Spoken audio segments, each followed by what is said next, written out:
कर्मचारियों की बड़ी लड़ाई। नमस्कार, आप देख रहे हैं दिव्य हिमाचल टीवी और मैं हूं आपके साथ पल्लवी शर्मा। मैं आपके सामने हाजिर हूं हिमाचल आज का मुद्दा लेकर। राइडर हटने के सीएम जयराम के ऐलान के बाद अब एनपीएस के तमाम कर्मचारी पुरानी पेंशन बहाली की राह ताक रहे हैं। वहीं सीएम ने भी कर्मचारियों को आंदोलन का रास्ता छोड़कर बातचीत करने का एक बार फिर न्यौता दिया है। इस बीच कर्मचारी अब वरिष्ठता का लाभ भी मांगने लगे हैं। पर क्या सच में बहाल होगी पुरानी पेंशन या सरकार के हाथ बंधे हैं? हम पहाड़ी में इसी पर चर्चा कर रहे हैं अनिल अग्निहोत्री और राजेश शर्मा। अब पुरानी पेंशन की बारी है। बिल्कुल। अब ये हम क्यों कह रहे हैं? अब ये शायद सबसे बड़ा मसला है। बाकी मसले सुलझे अनसुलझे कैसे भी हों कर्मचारियों की नज़र में, लेकिन उन पे गौर हो चुकी है। एक दो मसलों को छोड़ के जन में पुरानी पेंशन का मसला सबसे बड़ा है। बिल्कुल राजेश, अगर हम चर्चा करें ये इसको पुरानी पेंशन का मसला अब क्यों बड़ा होता जा रहा है, इसे देखने की बहुत ज़रूरत है। कल अराजपत्रित कर्मचारी महासंघ ने शिमला में मुख्यमंत्री साहब को किया सम्मानित। बिल्कुल। मुख्यमंत्री भी बहुत खुश नजर आए वहां पे। उन्होंने जिन्हें जो दिया वो दिया, लेकिन जिनका एक जिक्र हुआ, जैसे आपने भी अभी जिक्र की बात की थी राजेश नाम, तो उन कर्मचारियों में शामिल थे एनपीएस कर्मचारी, जिनका खास उल्लेख किया मुख्यमंत्री ने। राजेश, ये लगता है कि अभी मंजिल दूर है एनपीएस कर्मचारियों की। ऐसा क्या कह दिया मुख्यमंत्री ने जिससे ये माना जा रहा है? बिल्कुल, देखिए सम्मान समारोह शिमला के पीटर हाफ ग्राउंड में हुआ और उसमें मुख्यमंत्री जयराम ठाकुर ने संदेश दो वर्गों को सीधे तौर पे दिया। पहला संदेश दिया कांग्रेस को, जिसको संदेश, क्योंकि पिछले कल विस्तृत इस पे चर्चा हो चुकी है, कांग्रेस को संदेश दिया, कर्मचारी वर्ग को संदेश दिया। कर्मचारी वर्ग को यह संदेश दिया कि सरकार ने कर्मचारियों के हर हित को बचाने की उनको कोशिश एक तरह से की है और करती भी सरकार आगे रहेगी। एनपीएस का जिक्र आया, आंदोलन का उन्होंने मुख्यमंत्री ने हालांकि ये तो नहीं कहा, लेकिन उन्होंने एनपीएस कर्मचारियों को एक संदेश दिया कि आप आंदोलन का या संघर्ष का रास्ता छोड़ दीजिए, पुरानी पेंशन बहाली के लिए आप बातचीत के लिए आइए, सरकार के दरवाजे खुले हैं, बातचीत से हर समस्या का समाधान होगा, होता रहा है। इसका उदाहरण भी मुख्यमंत्री जयराम ठाकुर ने वहां दिए हैं। संदेश था, साफ था अग्निहोत्री जी, मुख्यमंत्री जयराम ठाकुर का। उन्होंने यह कहा कि सरकार एनपीएस की जो स्कीम चल रही है उसमें कुछ सुधार करने की कोशिश करती रही है और आगे भी करेगी और इसके गठन के लिए कमेटी तक बना दी गई है। लेकिन संदेश ये वहां से एक चला गया है कि सरकार ओपीएस बहाल करने वाली नहीं है, एनपीएस में ही संशोधन होने जा रहा है आने वाले दौर में। राजेश, एक सवाल, और ये सवाल जो है ये हर किसी का है। देखिए, हर कोई जानता है इस सवाल के बारे में, कर्मचारी तो पहले जानते हैं और बच्चा बच्चा इस चीज को जानता है कि शायद जयराम ठाकुर साहब की मजबूरी है कि ये जो आपका पॉलिसी है पेंशन की, कर्मचारियों की पेंशन की, ये इनकी मजबूरी है कि केंद्र की नीति के अनुसार ही चलना होगा। बिल्कुल। डबल इंजन की बात होती है ना जी हमेशा। डबल इंजन का ये साइड इफेक्ट है हिमाचल में। अभी वो फायदा तो हुआ नहीं, देखिए हिमाचल को कोई पैकेज अभी मिला नहीं है। बिल्कुल। डबल इंजन जो है, लेकिन साइड इफेक्ट जरूर दिख रहा है सामने। अगर फिर यही साइड इफेक्ट है और ऐसा ही होना है केंद्र की, तो फिर एनपीएस से किस मुद्दे पे आगे बढ़ के बात करना चाहेंगे सरकार के साथ? बिल्कुल, देखिए एनपीएस का तो जो कर्मचारी हैं एनपीएस के तहत जो आते हैं उनका तो मसला बिल्कुल स्पष्ट है, बिल्कुल स्टैंड उन्होंने क्लियर कर रखा है कि ओपीएस की बहाली या पुरानी पेंशन की बहाली के अलावा वो कोई बातचीत सरकार से नहीं करने वाले हैं। 3 मार्च को शिमला में बहुत बड़ा उन्होंने प्रदर्शन एक तरह से किया। उस प्रदर्शन के बाद एफआईआर हुई, उस प्रदर्शन के बाद तबादले तक हो गए। तो सरकार पर बदले की भावना से काम करने का आरोप एनपीएस के कर्मचारी भी लगा रहे हैं। ओपीएस की बहाली का लगातार वो मसला उठाते रहे। अब क्योंकि सरकार का की ओर रुख कर लेते हैं, सरकार ये कह रही है कि हमने कर्मचारियों के हित में हमेशा काम किया है, उसमें एनपीएस के कर्मचारी भी आते हैं और एनपीएस के कर्मचारियों के लिए सरकार ने कमेटी बाकायदा बना रखी है। लेकिन उसी कमेटी पर एनपीएस के कर्मचारी ही सवाल खड़े कर रहे हैं अग्निहोत्री जी। वो ये कह रहे हैं कि कमेटी तो बना दी है, लेकिन उस कमेटी की आज तक ये बता दीजिए कि बैठकें कितनी हुई है, टाइम बाउंड्री नहीं है। और उस कमेटी में जो पदाधिकारी शामिल जो किए गए हैं या अफसर जो शामिल किए गए हैं वो सारे ओपीएस ले रहे हैं। तो वो किस तरह का वो स्टैंड लेंगे? लेकिन इस पे जो राजनीतिक दलों ने अब पुरानी पेंशन की बहाली को लेकर एक तरह से अपना स्टैंड क्लियर कर दिया है, उसका दबाव सरकार पे है। और जिक्र इसका जब पिछले कल के सम्मान समारोह में हुआ तो उस दबाव का के कारण ही उसका जिक्र हुआ, क्योंकि अगर हम मुख्यमंत्री जयराम ठाकुर के संबोधन को देखते हैं तो वो थोड़ा सा इन कर्मचारियों के संघर्ष से या आंदोलन से एक तरह से आहत नजर आए। अब कांग्रेस को देख लीजिए, आम आदमी पार्टी को देख लीजिए, डॉक्टर राजन सुशांत के आप देखिए हिमाचल रीजनल अलायंस को देख लीजिए, वो तो तैयार बैठे हैं। वो तो ये कह रहे हैं कि अगर हमारी सरकार आती है तो हम सीधे तौर पे कर्मचारियों के लिए पुरानी पेंशन बहाल कर देंगे। जी, राजेश। अब दिक्कत थोड़ी सी ये भी है कि अगर बाकी जो राज्यों को हम देखते हैं, छत्तीसगढ़ की बात कर लीजिए, झारखंड की बात कर लीजिए, या इसके अलावा आप ये देखिए महाराष्ट्र करने जा रहा है, दिल्ली में आम आदमी पार्टी की सरकार ने कर दिया है। तो अगर ये वो किसी राज्य ने पुरानी पेंशन बहाल नहीं की होती तो बात सरकार की एक तरह से वाजिब लगती कि इसमें टेक्निकल कुछ पेंच फंसे हुए हैं तो ये बहाल नहीं हो सकती है। लेकिन उन राज्यों ने आसानी के साथ एक घोषणा के साथ कर दी, तो दबाव सरकार पे ये भी है। तो अब कर्मचारी बिना पुरानी पेंशन की बहाली के मानने वाले नहीं हैं। राजेश, ठीक है, आपने जवाब दिया। मैंने इस तरह से कुछ प्रश्न भी आपके लिए तैयार करके रखा था, तो चलिए मैं इस प्रश्न पे ही पहले आ जाता हूँ। थोड़ा सा मुझे उसमें और मैं पूछ लेता हूँ आपकी राय इसमें। कांग्रेस का जिक्र किया मुख्यमंत्री ने और ये कहा, शायद उन्होंने कांग्रेस का नाम नहीं लिया, कि जो दल आपके लिए वादा कर रहे हैं कि हम आपको पेंशन दे देंगे, वो देख लीजिए उनको किस राज्य में कितनी सीटें मिली हैं। सीटें जितनी मिली है, लेकिन जहां पे उनके पास सरकार है ना, वहां पे उन्होंने दे दी है। बिल्कुल, ये सही बात है कि कांग्रेस को ना यूपी में सीटें मिली, ना ही मिली उत्तराखंड में। बिल्कुल, राजस्थान में सरकार है, वहां दे दिया उन्होंने। बिल्कुल, छत्तीसगढ़ का है ना दूसरा राज्य, बिल्कुल, वहां भी दे दिया। झारखंड, बिल्कुल, है ना, और वो महाराष्ट्र में सरकार में है, शायद वहां भी हो जाए। बिल्कुल, और आम आदमी पार्टी का तो पंजाब में देना है उसने, जैसे उसने कहा हुआ है, और दिल्ली में वो कहते हैं कि हमारी फाइल एलिजिबल। बिल्कुल सही है, सही। तो राजेश, ये चीज आप कितनी सही समझते हैं कि ये जो तर्क दिया मुख्यमंत्री साहब ने, कर्मचारी सहमत होंगे इस चीज से? क्योंकि ये तो इसके खिलाफ तो पहले सबूत तैयार है। बिल्कुल, देखिए सीएम ये कह रहे हैं, वहां जो संदेश मुख्यमंत्री जयराम ठाकुर ने कर्मचारियों को दिया है, खासकर एनपीएस के कर्मचारियों को, वो संदेश ये दिया है अग्निहोत्री जी कि आप किसी के बहकावे में, किसी के बरगलाने पे आंदोलन में ना कूदें। आप सरकार के साथ चलिए, सरकार के पास आइए, संवाद से हर समस्या का समाधान किया जाएगा। ये मुख्यमंत्री जयराम ठाकुर का एक तर्क था। लेकिन इस तर्क को अगर हम धरातल पे देखते हैं तो आपने जिन राज्यों का जिक्र किया, कांग्रेस का आपने जिक्र किया, उन्होंने वो चीज करके दिखाई है और बहुत आसानी के साथ करके दिखाई है। कोई ऐसा नहीं है कि उसके लिए उन्हें कोई केंद्र की ओर इशारा करना पड़ा या केंद्र से कुछ मांगना पड़ा। अपने स्तर पे, अपने दम पे उन्होंने वो चीजें करके दिखा दी। ये सबसे बड़ा दबाव इस वक्त सरकार पे है, हिमाचल प्रदेश की सरकार पे। और बिल्कुल देखिए, ये कहा भी जाता है, कर्मचारी आरोप लगाते हैं, हो सकता है उनके आरोप बिल्कुल गलत हो, लेकिन वो फिर कहा जाना चाहिए कि ये आरोप गलत है। वो कहीं आधिकारिक रूप से कहा जाए कि कंपनी जो बीच में बनाई गई है वो कम से कम कर्मचारियों के फायदे के लिए तो नहीं है। राजेश, अभी पीछे खबरें बहुत ज्यादा था कि 1135 रुपए मिल रहे हैं कर्मचारियों को, बिल्कुल, 1200 कुछ रुपए मिल रहे हैं, 1300 कुछ रुपए मिल रहे हैं, 20 साल नौकरी करने। तो ये फिर अगर ये हालत है तो जैसे आपने कमेटी का जिक्र किया कि सरकार ने बनाई जिसमें सारे ही ओपीएस लेने वाले अफसर हैं, तो जिस ये देखना बड़ा इंटरेस्टिंग रहेगा अगर वो ओपीएस के खिलाफ कोई ये रिपोर्ट देते हैं। हालांकि टाइम बाउंड नहीं है वो कमेटी, बिल्कुल, भगवान जाने उसकी रिपोर्ट कब आए, लेकिन मान लीजिए उसकी रिपोर्ट आती है और उसमें ओपीएस के खिलाफ कहा जाता है, एनपीएस के फेवर में कहा जाता है, तो क्या ये सवाल नहीं पूछा जाएगा कि उन कर्मचारियों, उन अफसरों को भी फिर तो उनको ये रिपोर्ट भी कर देनी चाहिए कि सारे ये पिछले भी हमारी भी बदल के कर दो। बिल्कुल, बिल्कुल, ये कर्मचारी सवाल पूछ रहे हैं, हमारा नहीं, कर्मचारियों का सवाल है राजेश, जो एनपीएस के चक्की में पिस रहे। अच्छा राजेश, एक चीज है, मुख्यमंत्री साहब ने कल बताया, जो कि उन्होंने पहले जेसीसी की मीटिंग में भी बताया था कि सरकार जो है वो सैकड़ों करोड़ रुपया जो है वो एनपीएस पे खर्च कर रही है। बिल्कुल, उसमें उन्होंने अपना योगदान 14% कर दिया शायद। जी, बिल्कुल, बिल्कुल। कर्मचारी चाहते हैं कि हमें नहीं चाहिए आपका 14%, बिल्कुल, आप मत दीजिए, इसको प्रदेश के हित में लगाइए, बिल्कुल, है ना जी, लेकिन सरकार देना चाह रही है। सही है।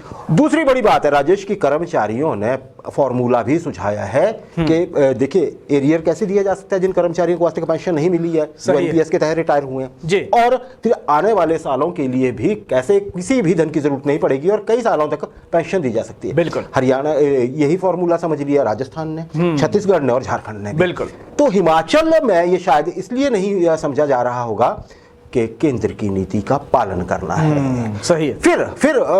फिर क्या बात होगी राजेश? क्या? बिल्कुल, देखिए हिमाचल प्रदेश सरकार की जो दिक्कत है वो है पार्टी की गाइडलाइन। अब पार्टी ने तय कर रखा है कि एनपीएस ही दी जाएगी, तो फिर सरकार की गाइडलाइन, क्योंकि करने की सीट पे वो बैठी है। बिल्कुल, तो फिर सरकार की गाइडलाइन से, केंद्र की गाइडलाइन से बाहर कोई भी भाजपा शासित राज्य नहीं जाएगा। मुख्यमंत्री जयराम ठाकुर ने वहां सम्मान समारोह में कुछ चीजें गिनाई है जिसमें उन्होंने कहा है कि हमने कर्मचारियों के कौन कौन से से मसले हल कर दिए हैं जो एनपीएस से भी जुड़े नहीं, थे बात तो सही कही या उन्होंने, बाकी बिल्कुल। कर्मचारियों से भी जुड़े थे। भारत सरकार की 2009 की नोटिफिकेशन को इस सरकार ने लागू करके दिखाया। सही। इसके अलावा एनपीएस में अपना शेयर सरकार ने 10% से बढ़ा के 14% कर दिया। कर्मचारियों के लिए जो ग्रेच्युटी की सीमा है उसको 10 लाख से बढ़ा के 20 लाख कर दिया गया। सरकार का फैसला है। राइडर हटा दिया, मुख्यमंत्री जयराम ठाकुर ने पिछले कल घोषणा कर दी।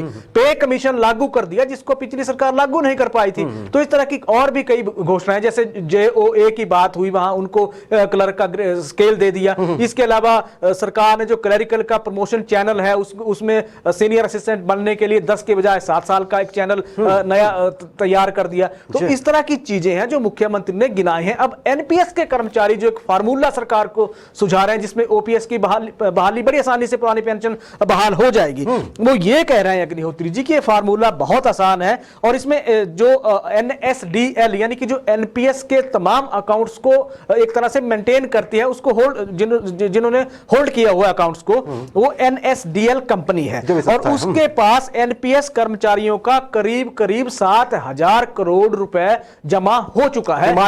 हिमाचल के कर्मचारियों का, जो उस कंपनी ने 13 जगह अलग अलग तरीके से इन्वेस्ट कर रखा है शेयर मार्केट में। अब कर्मचारी ये बोल रहे हैं कि सरकार उसको एनपीएस का अकाउंट बंद करके जीपीएफ का अकाउंट खोल के उस पैसे को अपने अकाउंट में ट्रांसफर करवा ले, तो 7,000 करोड़ करीब करीब यही हो गया। सरकार की दलील माने तो विधानसभा के शीत सत्र के आप धर्मशाला की याद करिए, मुख्यमंत्री जयराम ठाकुर ने कहा था कि हमें पुरानी पेंशन बहाली के लिए करीब करीब प्रदेश में 2,200 करोड़ रुपए की जरूरत होगी। तो कर्मचारी दलील ये दे रहे हैं कि 7,000 करोड़ तो वहां है। और दूसरा तर्क ये था कि ऐसा नहीं है कि प्रदेश के तमाम 1.5 लाख कर्मचारी एक साथ एक झटके में एक साल में या एक तारीख को ही रिटायर हो जाएंगे। हर कर्मचारी की अलग अलग टाइम बाउंड है, वो अलग अलग समय में रिटायर होगा और उसका कंट्रीब्यूशन भी तो लगातार आता रहेगा। सही है। बिल्कुल। तो जो रिटायर होते रहेंगे उनको आप वहां से दे दीजिए, जो बाकी कर्मचारी हैं उनका कंट्रीब्यूशन चलता रहेगा, सरकार का अपना कंट्रीब्यूशन चलता रहेगा। बड़ी बात यह है कि वो पैसा सरकार के पास ही रहेगा, सरकार उसको जरूरत पे इस्तेमाल कर सकती है, जिस पैसे का लाभ फिलहाल कंपनी ले रही है। तो इस तरह का तर्क दिया जा रहा है। अब राजस्थान ने चीज पकड़ ली है, झारखंड ने समझ ली है और छत्तीसगढ़ समझ चुका है, पश्चिम बंगाल ने तो कभी ओपीएस बंद ही नहीं की। तो इस तरह की व्यवस्था कर्मचारी जो एनपीएस के कर्मचारी हैं ये दलील सरकार को दे रहे हैं कि ओपीएस बहाली का रास्ता बहुत आसान है, थोड़ा सा पार्टी लाइन से या सरकार केंद्र सरकार की गाइडलाइन से अलग हटके चलने का साहस दिखाना होगा। रास्ता बहुत आसान है। जैसे आपने राजेश एक सम की बात की, लगभग 7,000 करोड़ रुपए की, कर्मचारी ये भी कह रहे हैं सरकार ने जितना भी आज तक दिया वापस ले ले। बिल्कुल। एन बल्क वापस ले ले, बिल्कुल। फिर भी उतने पैसे बच जाएंगे, लगभग 2,500 करोड़ रुपए। राजेश, मुख्यमंत्री साहब ने कहा था या सरकार ने कहा, हाँ 2200 नहीं, मतलब 2500 करोड़ के आसपास जो बच जाएगा अगर सरकार अपना हिस्सा निकाल लेती है, जो कर्मचारी ने फिगर्स दिए थे। बिल्कुल, है ना, कच्चे पक्के हो सकते हैं, आगे पीछे हो सकते हैं। तो राजेश, मुख्यमंत्री साहब ने सरकार की तरफ से कहा गया था हाउस में कि देखिए जी, हमें चाहिए, अगर हम एक मुश्त इस पे आ जाते हैं तो एरियर ही हमें एक साथ पहले एन बल्क 500 करोड़ देना पड़ जाएगा। बिल्कुल। फिर हर साल ये खर्चा जो हुआ करेगा ये लगभग 500 करोड़ का होगा। जी। कर्मचारी कह रहे हैं कि ठीक है, उस पैसे को निकलवाइए, 2500 करोड़ है जितना भी है, 500 करोड़ दे दीजिए और 2,000 करोड़ को आप रख लीजिए एडवांस। हर साल आप 500 खर्चते चलिए। तब तक क्या होगा राजेश? तब तक कर्मचारी कंट्रीब्यूट भी तो करेंगे ना। बिल्कुल सही है। क्या परेशानी है राजेश? बिल्कुल। अगर परेशानी है तो सरकार सामने आके बताए किसी मंच पे। कर्मचारी तो यही चाहते हैं कि हम जो फार्मूला सुझा रहे हैं उसमें गलती क्या है ये बताई जाए, या फिर ये स्वीकार किया जाए कि कर्मचारियों का पैसा इसलिए लिया जा रहा है कि शेयर मार्केट में लिक्विडिटी बनी रहे। बिल्कुल, यही है ना राजेश? जी। तो अच्छा, एक बात अब और कर लेते हैं राजेश, ये तो हमारी हो गई ओपीएस पे। ये अब सबसे बड़ी बात क्या है, हम क्यों बोल रहे हैं कि ये ओपीएस की बारी? अब ये सुनने में सुगबुगाहट आ रही है कि कर्मचारी, एनपीएस कर्मचारी हो नए सिरे से कल के बाद फिर से सोचना शुरू कर चुके हैं राजेश, है ना, कि अब इस आंदोलन के बारे में क्या किया जाए, क्या बातचीत की जाए सरकार से या कोई और रास्ता अपनाया जाए। तो उसमें देखते रहेंगे हम, उस पर नजर रखें। राजेश, एक और वर्ग भी है कर्मचारियों का एनपीएस के अलावा, होता है वो एनपीएस में भी आते हैं, ऑब्वियसली आते हैं, कुछ और भी उनकी दिक्कत है। और वो दिक्कत है राजेश वरिष्ठता लाभ की। डेट ऑफ अपॉइंटमेंट से उनको जो सीनियरिटी चाहिए जी, उस पर कुछ नहीं हो पा रहा है। सही है। उनकी क्या दिक्कत है? बिल्कुल, देखिए डेट ऑफ अपॉइंटमेंट से जो वरिष्ठता का लाभ चाह रहे हैं सरकार से, वो कर्मचारी ये कह रहे हैं, क्योंकि जेसीसी की मीटिंग को टटोलते हैं अग्निहोत्री जी। 27 नवंबर को जेसीसी की बैठक हुई थी, उसमें एजेंडे में ये चीज शामिल थी कि इसमें सरकार से बातचीत की जाएगी। बातचीत हुई, सुखद माहौल में बातचीत हुई, कमेटी बनाने का आश्वासन दे दिया, लेकिन कमेटी बनी नहीं इस पे। अब 72,000 के जो करीब जो कर्मचारी हैं, वो कर्मचारी सरकार से ये कह रहे हैं कि आपने दरअसल जो ये बात उठी है कि ये कर्मचारी लगातार ये मांग कर क्यों रहे हैं, सवाल सबसे बड़ा ये है, वरिष्ठता का लाभ मांगा क्यों जा रहा है। सरकार ने अभी देखिए ग्रेच्युटी जो मैक्सिमम लिमिट 20 लाख रुपए 20 लाख रुपए कर दी है, 10 लाख से बढ़ा ये बोलना संभव ही नहीं, कर्मचारी बोलते हैं। बिल्कुल, लेकिन कर्मचारियों का अगर तर्क हम देखते हैं तो उसमें जो ग्रेच्युटी जो दी जाती है, उसमें लाभ उसको मिलता है जो मिलती है सर्विस के जो रेगुलर सर्विस जो होती है, उसकी लेंथ कितनी है, वो कितना पीरियड उस सर्विस में हो चुका होता है कर्मचारियों को। अब जो कॉन्ट्रैक्ट कर्मचारियों ने झेला हुआ, चाहे उसमें 8 साल वाले हैं, 6 साल वाले हैं, 5 साल वाले हैं या 3 साल वाले हैं, उन कर्मचारियों का जो पीरियड ये कॉन्ट्रैक्ट वाला है वो सर्विस में जुड़ता नहीं है। इसलिए ये कर्मचारी कह रहे हैं कि वो ग्रेच्युटी बढ़ाने का फिर फायदा कर्मचारियों को, इनको तो हो ही नहीं रहा है, उसको तो आप 50 लाख भी कर दीजिए, उसका कोई फायदा नहीं हो रहा है। इसीलिए बिल्कुल, इसीलिए ये कर्मचारी कह रहे हैं कि उसको बढ़ा दीजिए, क्योंकि सरकार ने 4-9-14 जो है अब तो वो भी खत्म कर दिया कि एक तरह से 4 साल बाद जो लाभ मिलने थे। तो ये कर्मचारी कह रहे हैं कि वरिष्ठता का लाभ दीजिए, तभी हमें फायदा होगा, तभी सरकार को भी फायदा होगा। जी राजेश, इस वर्ग की ये जो कर्मचारी हैं जिनको वरिष्ठता लाभ चाहिए, इनका दोहरी मुसीबत है।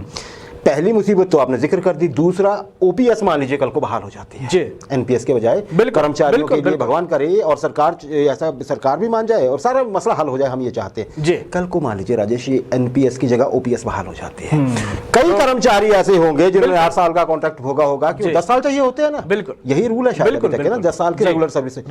कई हो सकता है कई 7 साल की रेगुलर सर्विस पे अटक जाए, कई 8 पे अटक जाए, कई तो 9 पे भी अटक जाए। बिल्कुल, उनका क्या होगा? बिल्कुल, वो तो खत्म। आप ये समझिए कि देखिए मान लीजिए कि उनमें से एक ऐसा कर्मचारी भी होता है जिसने 8 साल कॉन्ट्रैक्ट होगा हो। सही है, बिल्कुल राजेश, फिर उन लोगों की पीड़ा का क्या होगा? बिल्कुल, ये एक तरह से इसलिए इस मसले पे ये थोड़ी सी जेन्युइन नजर आती है। इंप्लीकेशन सरकार की तरफ से कई बार इशारा दिया जाता है कि इस पे थोड़े से फाइनेंशियल इंप्लीकेशंस हैं, थोड़े से कंसर्न जो है उनके वो थोड़े से इनको लेके हैं कि कोर्ट को लेके कहीं कल को केस वगैरह ना हो जाए, लेकिन मिल बैठ के तो बात करनी पड़ेगी। बिल्कुल, हक तो बनता है, ये दिखता है। सही, तो उम्मीद है कि इस पे होगा। अच्छा राजेश, और भी कुछ वर्ग है, पंचायत चौकीदार है ना जी, फिर पंचायत वेटरनरी सहायक वो पंचायत में है ना जी, वो भी है राजेश, होमगार्ड हैं, पुलिस कर्मचारी भी हैं, पेमेंट एनोमली है, जिन लोगों का क्या हो रहा है? बिल्कुल सही है, बिल्कुल थोड़ा सा पंचायत चौकीदारों का ये है कि उनका मानदेय सरकार ने बढ़ा दिया है। बिल्कुल, वो ये कह रहे हैं कि बिल्कुल वो ये कह रहे हैं कि हमें आप दिहाड़ीदार ही बना दीजिए ताकि हमें लाभ मिल जाए। पर अभी लगता है सरकार ने जो उनके लिए कर दिया, अभी सरकार शायद यहाँ तक बिल्कुल थोड़े दिनों में कर दिया, बिल्कुल अगले महीने से उनको उनका जो मानदेय है बढ़ा हुआ मानदेय मिलेगा।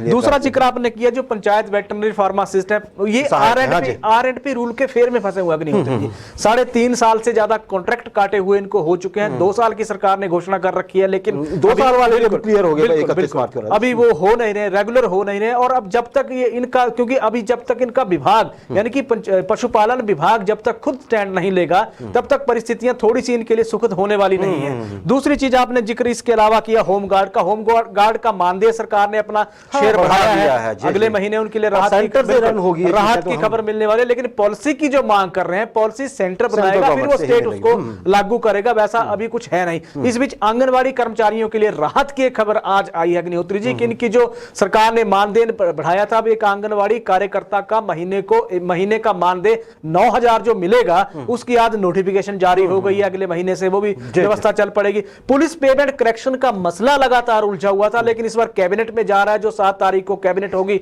आउटसोर्स पॉलिसी उसमें जा रही है, पुलिस पेमेंट करेक्शन का मसला जा रहा है। तो उम्मीद है कि 7 तारीख को बिल्कुल 7 तारीख को कम से कम पुलिस कर्मचारियों को लाभ मिलने जा रहा है, लगातार मांग उठा रहे हैं। राजेश बिल्कुल सही है, तो थोड़ा धैर्य रखें सभी लोग, है ना। हम आपकी सारे कमेंट्स भी देखते हैं, आपके कंसर्न भी देखते हैं, कई बार आप नाराज, आप एक बार भी कमेंट करेंगे तो हम देख लेते हैं उसको, है ना जी। ये अलग बात है कि हम उस समय उसका जवाब नहीं दे सकते, हमारा कार्यक्रम का फॉर्मेट कुछ ऐसा है, लेकिन हम देख रहे होते हैं, उसमें हम चर्चा भी करते हैं, और जो आपके जानने की जरूरी चीज है वो हम बताएंगे जरूर आपको। अच्छा राजेश, एक चीज अब हम अपने नौजवान दोस्तों की भी कर लेते हैं। वो नौजवान दोस्तों अच्छे पढ़े लिखे हैं जी, उनके लिए नौकरियां कब निकलेंगी राजेश, बहुत ज़्यादा कंसर्न का विषय है। खासकर देखिए, हम पहले से कहते आए हैं कौन कौन वर्ग है, अब तो टीचिंग लाइन के लोग भी जो बीएड कर चुके हैं या टेट क्वालिफाई करके बैठे हुए हैं और मौके का इंतजार कर रहे हैं, बहुत सारे लोग हैं। ये राजेश फिर ये उसी पे रहेगा कि मल्टीटास्क वर्कर पे ही जोर रहेगा, क्या लगता है? बिल्कुल, अभी तक हम माने तो सिर्फ सरकार का फोकस मल्टीटास्क वर्कर की भर्ती को लेकर ज्यादा है। 8,000 पद सरकार भरने जा रही है।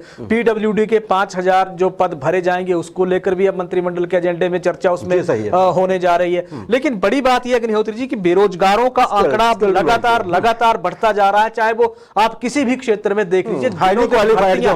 भर्तियां जितनी लेट होती रहेंगी ये आंकड़ा बढ़ता ही जाएगा, बेचैनी भी बढ़ेगी। बिल्कुल, तो युवाओं की बेचैनी तो इसलिए बढ़ेगी कि बेरोजगारी की दर आप देख लीजिए, हिमाचल देश भर में अब कहां है कहां नहीं है सभी को पता है। लेकिन परिस्थितियां ये है कि आज की डेट में अगर मल्टीटास्क वर्कर की भर्ती को हम छोड़ दें तो अभी सीधे तौर पे आगे जो नौकरी का सपना है या रोजगार का जो सपना है वो कुछ फलीभूत होता नजर नहीं आ रहा है। जल्दी राजेश, इस महीने में अगर जॉब एडवर्टीज नहीं हुई, ये एक्सपर्ट मान रहे हैं, तो फिर बहुत मुश्किल हो जाएगा उनको अंजाम तक पहुंचाना, है ना जी, इलेक्शन से पहले।